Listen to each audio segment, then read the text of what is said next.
جانے اتنے لوگوں میں انہیں میرا کہاں سے ہاتھ نظر آ گیا۔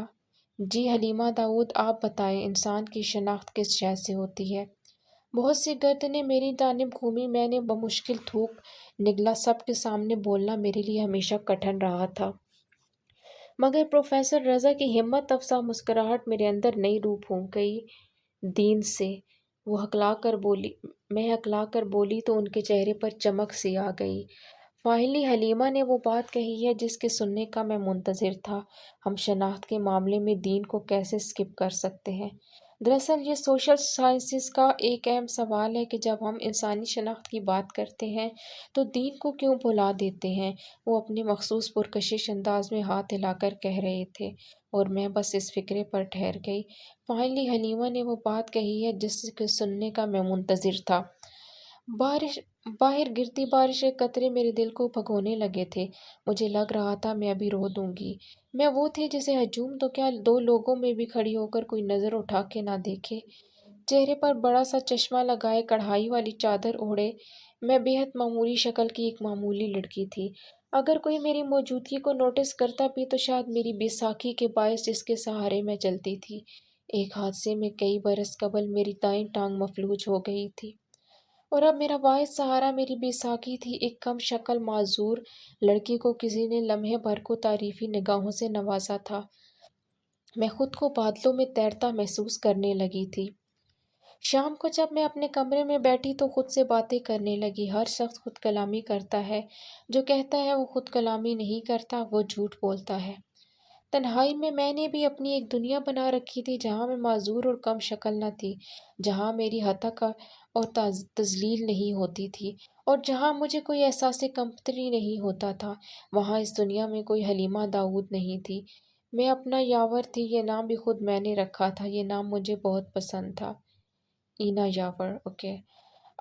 اینا نام بدلنے کا اختیار نہ تھا۔ اپنا نام بدلنے کا اختیار نہ تھا مجھے۔ اگر ہوتا تو پھر حلیمہ داؤد کے ساتھ میرا وجود بھی نگاہوں کے سامنے گھوم جاتا تھا اور میں خود کو کبھی اینا کا نام نہ دیتی۔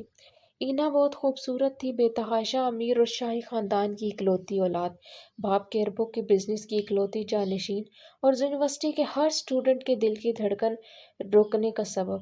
وہ جب چلتی تھی تو لوگ سحرزدہ سے ٹھہر کر اسے دیکھتے تھے۔ اس کے حسن، ذہانت اور دولت کے قصے ہر جگہ پھیلے ہوئے تھے۔ وہ راجدھانی کی شہزادی تھی اور اس جیسا کوئی نہ تھا۔ اماں کی آواز آئی تو میں چونکی، پھر بیساکھی سے خود کو گھسیٹتی باہر آئی۔ اماں کی آواز یوں ہی اکثر میرے ارد گرد تیرتے اینا یاور کے سرخ سترنگ بلبلے میں چپھ کر اسے پھاڑ دیا کرتی تھی۔ جی اماں، میں نے کچن کے کھلے دروازے سے جھانکا۔ وہ سنک کے سامنے کھڑی برتن دھو رہی تھی۔ آواز پر پلٹیں، تمہارے ماموں آئے تھے آج، پھر کرائے کا تقاضا کر رہے تھے، سمجھ نہیں آتا کہ کیا کروں۔ ان کے چہرے پر پریشانی رقم تھی۔ ہم جس گھر میں رہتے تھے اس کا کرایہ باقاعدگی سے ماموں کو ادا کرتے تھے۔ وہ نانا کی ملکیت تھا اور اس کے بعد اب ماموں اس کے مالک تھے۔ اماں کی بیوگی کے آغاز کے چند برسوں میں جب میں بہت چھوٹی تھی، ماموں نے عذرائے ہمدردی ہمیں اس گھر میں مفت رہنے دیا۔ تب وہ خود بھی ادھر ہی مقیم تھے۔ F6 والے نئے گھر میں شفٹ ہوئے تو انہیں 5-6 برس ہی ہوئے تھے۔ بعد ازاں وہ ہم سے کرایہ وصول کرنے لگے اور اب وہ ان چند سالوں کی مفت کی رہائش کا کرایہ بھی سکہ رائج الوقت کے پیمانے پر طلب کر رہے تھے۔ ابو کی چھوڑی 2 دکانوں کے کرائے سے ہمارے گھر کا خرچ، مکان کا کرایہ اور میری تعلیم کے اخراجات بمشکل پورے ہوتے تھے۔ اب یہ اضافی خرچ کہاں سے لاتے؟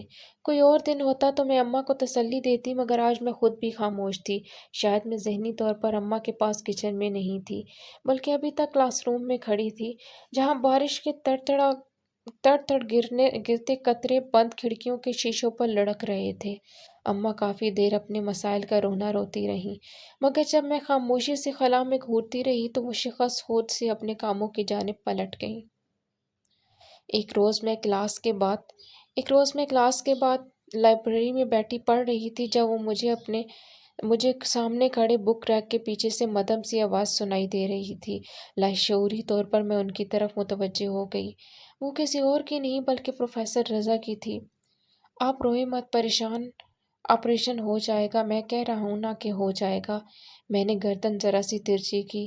وہ بک رہ کے عقب میں کھڑے ہاتھ اٹھا کر کسی کو تسلی دے رہے تھے۔ سر، آپریشن نہیں ہو سکے گا، ڈاکٹر نے آج کی آخری تاریخ دی ہے، میری بہن مر جائے گی، مجھے کچھ سمجھ نہیں آ رہا۔ وہ رندی آواز میں بولتا زورین تھا، میرا کلاس فیلو۔ میں نے سنا تھا اس کی بہن کی کوئی پیچیدہ سی سرجری ہونی تھی۔ کبھی وقت ہی نہیں ملا کہ مزید تفصیل پوچھتی۔ ویسے بھی ان شریف لڑکیوں میں سے میں تھی جو لڑکوں سے مخاطب نہیں ہوا کرتی تھی۔ اچھا، روم نمبر کیا ہے اس کا؟ وہ اس کے شانے پر ہاتھ رکھ کے اپنے عصبی نرم انداز میں کہہ رہے تھے۔ زورین نے روم نمبر بتایا اور سر جھکائے آنکھ کا کنارہ انگلی کی نوک سے پونچھا۔ میں نے دیکھا پروفیسر کے چہرے پر سوچ گہری تھی۔ میں دھیرے سے سر جھٹک کر پڑھنے لگی، مگر اب کتاب کی طرف دھیان نہیں جا رہا تھا۔ بمشکل 3 دن گزرے تھے کہ مجھے زورین کیمپس میں ایک جگہ سیڑھیوں پر بیٹھا نظر آیا۔ ساتھ اس کے 2-3 دوست تھے، وہ کسی بات پر ہاتھ مار کر ہنس رہے تھے۔ مجھے ذرا اچنبھا ہوا، مگر خیر، میں سر جھکائے بیساکھی سے خود کو گھسیٹتی ان کے قریب سے گزری۔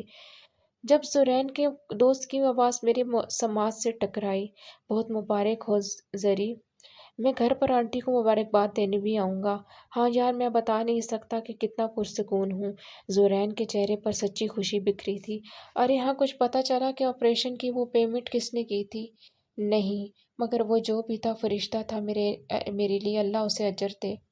ان سے دور جاتے میرے لبوں سے بے اختیار نکلا تھا آمین۔ زورین بھلے نہ جانتا تھا، مگر میں جانتی تھی وہ کون تھے۔ کچھ بدلتے موسم کا اثر تھا اور کچھ میری نازک طبیعت۔ مجھے اپنے ایسے نزلے زکام نے گھیرا کہ میں 3 دن یونیورسٹی نہ جا سکی۔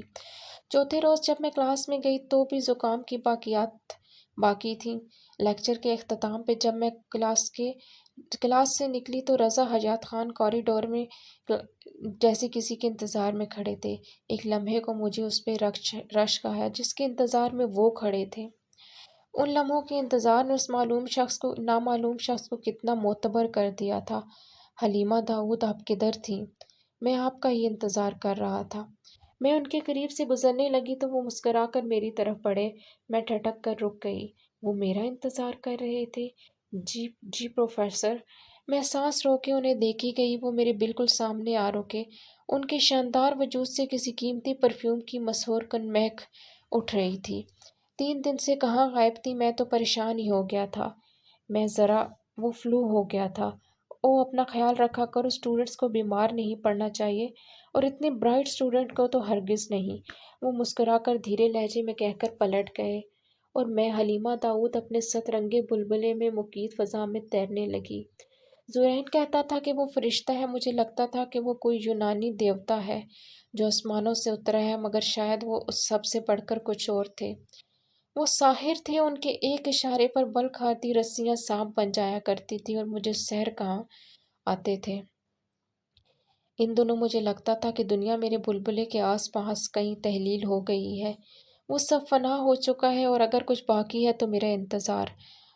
ہر روز رضا حیات خان کی کلاس کا انتظار، انہیں ایک نظر دیکھنے، ان کی ایک مسکراہٹ حاصل کرنے کا انتظار، اور پھر کلاس کے اختتام کے بعد اگلے روز کلاس کا انتظار شروع۔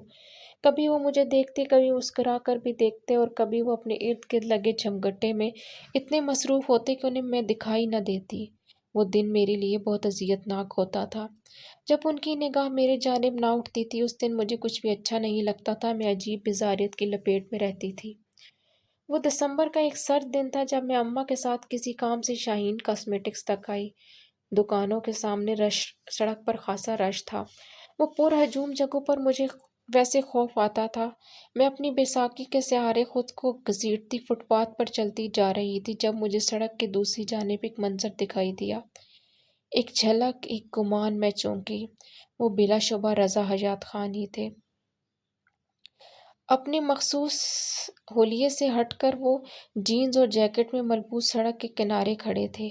ان کے سامنے ایک بوڑھا شخص بھی تھا۔ وہ آنکھوں پر سیاہ چشمہ لگائے، سفید سٹک پکڑے کچھ بولتا ہوا، ساتھ ہی ہاتھ کے اشارے کو رضا کو کچھ سمجھا رہا تھا۔ رضا اس بات میں سر ہلا رہے تھے۔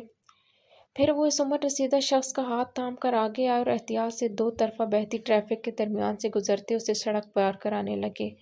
چند ہی لمحوں بعد وہ دونوں سڑک کے اس طرف پہنچ گئے۔ بوڑھے کو نرمی سے کچھ سمجھا کر اب وہ جانے کی اجازت مانگ رہے تھے۔ وہ عمر رسیدہ نابینا شخص دونوں ہاتھ اٹھا کر انہیں دعائیں دینے لگا۔ رضا بہت ممنوع، بہت شرمندہ سے واپس پلٹے۔ میری نگاہیں اس وقت ان کے تعاقب میں تھیں جب تک وہ اپنی کار میں بیٹھ نہ گئے۔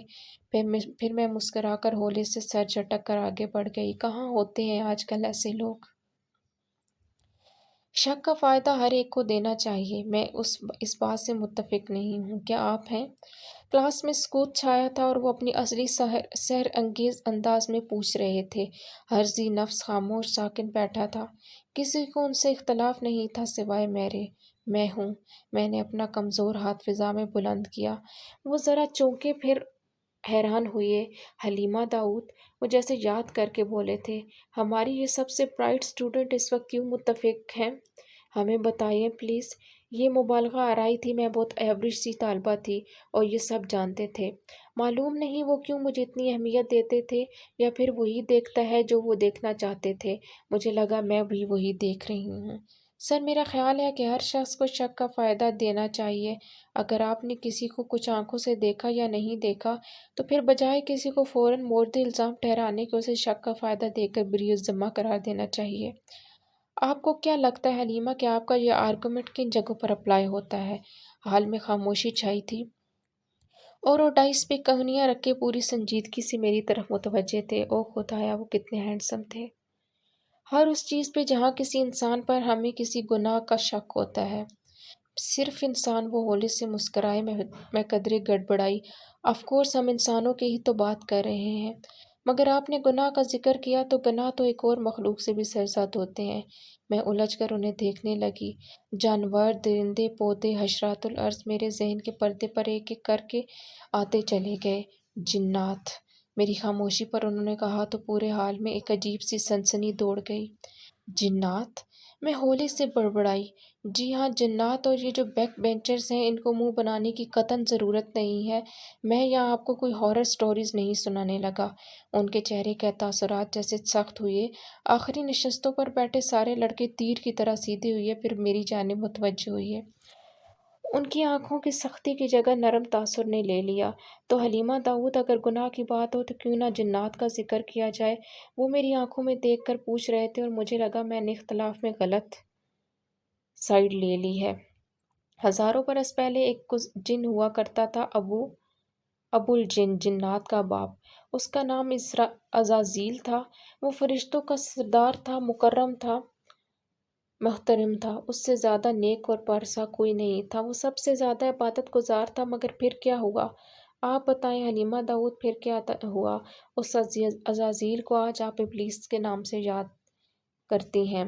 میری ہتھیلیاں پسینے سے بھیگ گئیں۔ اس نے آدم علیہ السلام کو سجدہ کرنے سے انکار کیا تھا، یا یہ کہنا زیادہ مناسب ہوگا کہ اس نے اللہ کا حکم ماننے سے انکار کیا تھا۔ نہیں جی، اس نے کیوں کیا وہ سب؟ کیونکہ وہ انسان سے حسد کا شکار تھا۔ اس کے تکبر بھرے انکار کی کوئی وجہ ہے؟ نہیں، ہرگز نہیں۔ حال میں سناٹا چھایا تھا۔ سب دم سادے انہیں سن رہے تھے۔ ابلیس نے جو بھی کیا وہ کیا میں ہی کیا، اور وہ آج بھی بہت سے انسانوں کو اپنے جیسا ابلیس صرف اس لیے بنانا چاہتا ہے کہ اللہ انسان سے محبت نہ کرے۔ آپ نے کبھی سوچا کہ شک کا فائدہ اللہ نے ابلیس کو کیوں نہیں دیا؟ باوجود اس کے کہ اللہ سے بڑھ کر مہربان کوئی نہیں۔ وہ مجھے دیکھ کر استفسار کر رہے تھے اور میں بنا پلک جھپکے سانس روکے انہیں دیکھ رہی تھی۔ مجھے لگ رہا تھا میری آواز نہیں نکل پا رہی تھی۔ وہ اس لیے ڈیئر اسٹوڈنٹ کہ ہر شے کی ایک حد ہوتی ہے۔ جب وہ حد پار کر لی جاتی ہے تو پھر اس شخص کو رعایت نہیں دی جاتی۔ بعض اصول ایسے ہوتے ہیں جن پر سمجھوتا ناممکن ہوتا ہے۔ اپنی زندگی میں ایسے اصول بنائیں کہ اگر کوئی انہیں توڑے تو آپ اس ابلیس کو کوئی رعایت نہ دیں۔ عزازیل ہر کوئی بن سکتا ہے، مگر جو عزازیل سے ابلیس بنے وہ بندگی کی جنت سے ہمیشہ کے لیے نکال دیا جاتا ہے۔ اس کی کبھی واپسی نہیں ہوتی۔ میں بے اختیار دونوں ہتھیلیاں اٹھا کر تالی میں ملائیں اور ایک دم پورا ہاتھ تالیوں سے گونج اٹھا۔ او کم آن اسٹوڈنٹ! وہ جھینک کر ٹیبل پر رکھی کتاب کی طرف متوجہ ہوئے۔ ہمارے ڈپارٹمنٹ کے ایک بہت پرانے پروفیسر سر عثمان راؤ ان دنوں ریٹائرڈ ہوئے تھے۔ ان کے اعزاز میں ایک شاندار سی فیئر ویل پارٹی کا انعقاد کیا تھا جس پر تمام فیکلٹی ممبران اپنے ازواج کے ساتھ مدعو تھے۔ اس شام میں نے پہلی دفعہ پروفیسر رضا کی بیوی کو دیکھا۔ اس کا نام علینا تھا۔ وہ دراز قد اور بھورے گھنگریالے بالوں والی بے تحاشا حسین لڑکی تھی، جیسے موم کی گڑیا۔ رضا بلیک ڈنر سوٹ میں ملبوس تھے اور وہ ان کے ساتھ سیاہ اسٹائلش لباس میں پورے اعتماد کے ساتھ کھڑی بہت خوبصورت لگ رہی تھی۔ کوئی اتنا حسین کیسے ہو سکتا ہے؟ 5 برس کا پیارا سا بیٹا ماں کی انگلی تھامے کھڑا تھا۔ وہ دونوں ایک ساتھ اتنے مکمل لگ رہے تھے کہ میں پوری تقریب انہیں تکتی گئی۔ مجھے ان کی بیوی اچھی لگی تھی۔ وہ انہی کی طرح ملنسار اور شائستہ تھی، البتہ میرے ان سے تعارف نہ ہو سکا تھا، اور یہ وہ موقع تھا جب رضا کے ارد گرد لگے چمگٹے کے پیچھے میں چھپ جایا کرتی تھی۔ وہ تینوں ایک تصویر کھنچوانے کے لیے ساتھ کھڑے ہوئے تھے اور کیمرہ پکڑے زرین کے کہنے پر مسکرائے۔ فلیش کی روشنی میں ان کی کاملیت اور بھی دمکنے لگی۔ کھٹاکھٹ بہت سے اسٹوڈنٹ ان کی تصاویر لیتے لگے اور وہ ریڈ کارپیٹ پہ فوٹو شوٹ کروانے والے اسٹار سیلیبریٹیز کے مانند ہر طرف کیمرے اور فلیش کی چکا چوندھ روشنیوں سے گھر گئے۔ اپنے موبائل سے بہت دور سے ایک تصویر میں نے بھی لے لی تھی۔ اس رات میں نے اس تصویر کو دیکھ کر بہت دیر تک روتی رہی۔ کیا مجھے بتانے کی ضرورت ہے کیوں؟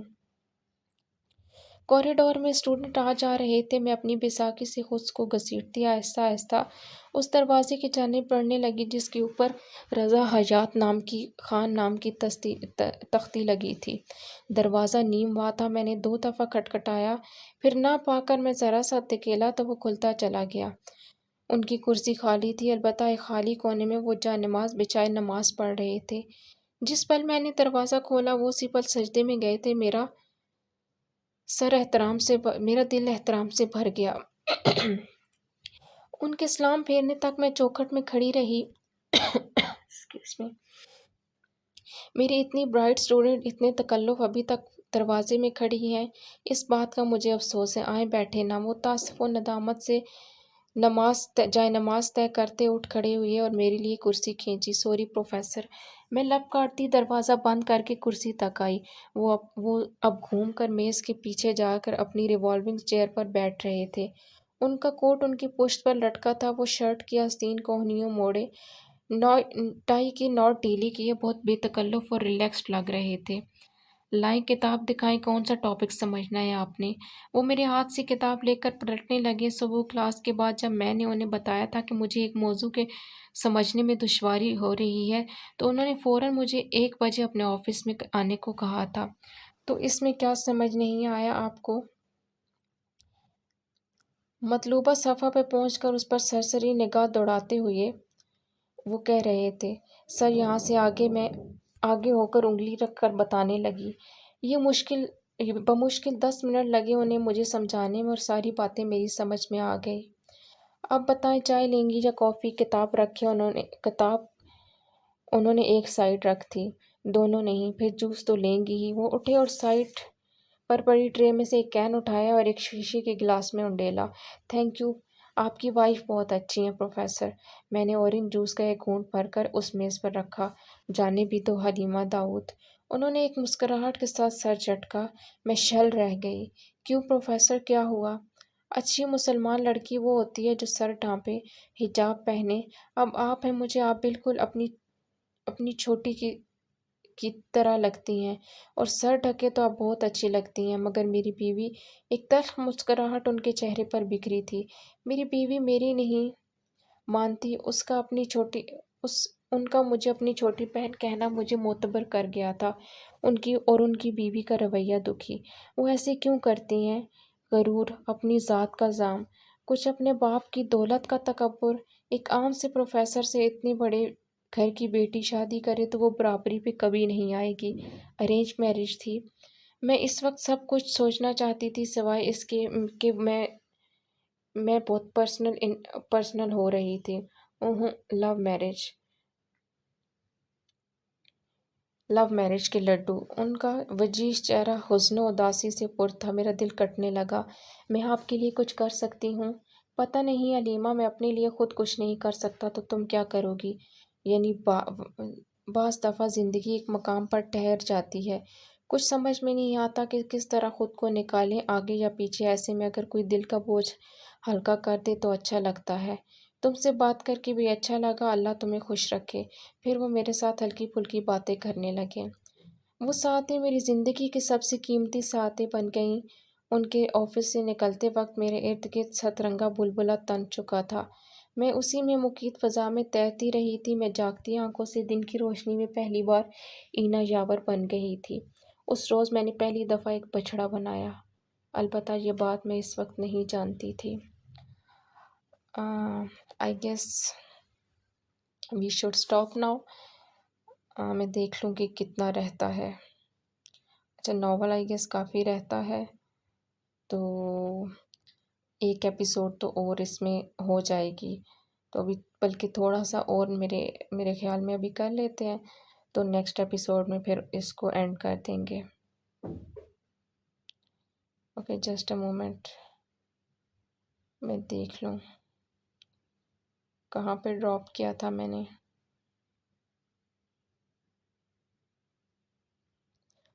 اوکے، اس روز میں نے پہلی دفعہ ایک بچڑا بنایا تھا، البتہ یہ بات میں اس وقت نہیں جانتی تھی۔ گھر پہنچی تو اماں رو رہی تھی۔ ماموں آج بہت سی باتیں سنا کر گئے تھے۔ ان کی مطلوبہ رقم کا انتظام نہیں ہو سکا تھا اور وہ اب مجھے اور اماں کو سامان سمیت مکان سے نکالنے کی دھمکی دے کر گئے تھے۔ خون سفید ہو گیا ہے کرامت بھائی کا۔ اماں کو ماں جائی کی بے حسی رلا رہی تھی۔ میرا دل بھی پریشانی میں گھرتا گیا۔ عجیب مایوسی کا عالم تھا۔ پریشانی کے باعث رات میں اماں کی حالت بگڑتی گئی۔ بخار نے ایسا آن گھیرا کہ غشی کے دورے پڑنے لگے۔ رات کے تیسرے پہر وہ بمشکل دوا سے کچھ دیر سنبھلی تو میں باہر برآمدے میں آ بیٹھی۔ میرا دم گھٹ رہا تھا۔ پریشانی در پریشانی، ہر مسئلے کے آخر میں اگر مجھے کوئی ایک شخص نظر آتا جو میری مدد کر سکے تو وہ رضا حیات تھے۔ کیسے اور کیوں میں نہیں جانتی تھی۔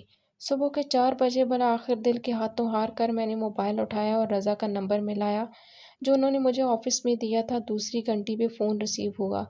حلیمہ داؤد نے اتنی جلدی مجھے کیسے یاد کر لیا؟ وہ اتنا حشاش بشاش تھے کہ میں لمحے بھر کو اپنا مسئلہ بھول گئی۔ آپ جاگے ہوئے ہیں؟ ہاں، ابھی تہجد پڑھ کر فارغ ہوا تھا۔ تم بتاؤ کیسی ہو؟